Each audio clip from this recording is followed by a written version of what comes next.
भगवान शिव के सुरेशावतार का वर्णन।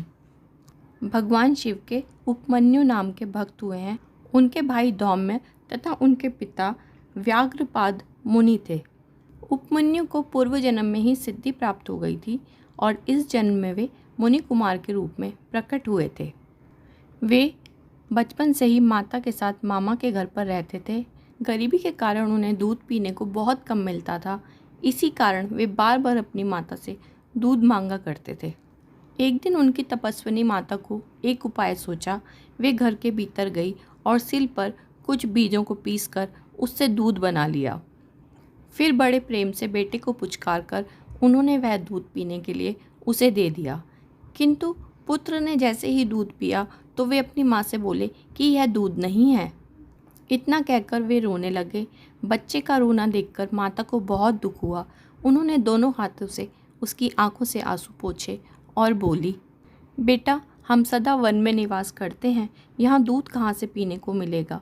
बिना भगवान शिव की कृपा के किसी को दूध प्राप्त नहीं होता। पूर्व काल में जिसने भगवान शिव की जैसी सेवा करी हो उसी के अनुरूप उसको अगला जन्म प्राप्त होता है। माँ की ऐसी बातें सुनकर उपमन्यु ने भगवान शिव की आराधना करने का निश्चय किया। वे हिमालय चले गए और वहाँ जाकर केवल वायु पीकर रहने लगे। उन्होंने 8 ईंटों से एक मंदिर बनाया और उसके भीतर मिट्टी से बने शिवलिंग की स्थापना करी और पार्वती जी सहित भगवान शिव का आवाहन किया। वे जंगल से जो भी फल, पत्र, पुष्प इत्यादि मिलते उन्हें लाकर भगवान शिव की पंचाक्षर मंत्र से पूजा अर्चन करते। इस प्रकार उपमन्यु ने दीर्घ काल तक भगवान शिव की आराधना करी।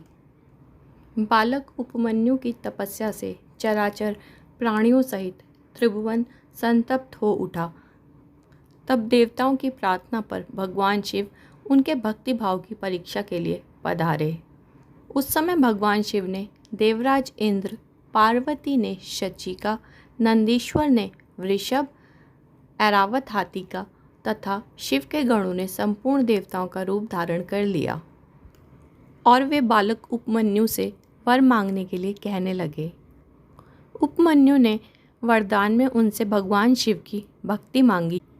इंद्र के रूप में आए हुए भगवान शिव ने शिव की निंदा करी। इस पर बालक ने कुछ भी लेने से मना कर दिया। वह बालक इंद्र को मारकर स्वयं को मारने के लिए भी उद्यत हो गया। लेकिन बालक ने इंद्र रूपी शिव को मारने के लिए जो अघोरास्त्र चलाया था उसे नंदी ने पकड़ लिया।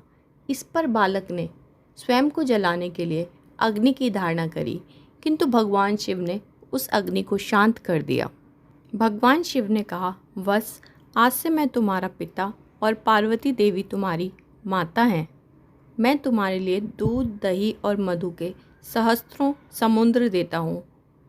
भक्ष्य और भोज्य पदार्थों के समुद्र तुम्हारे लिए सुलभ होंगे।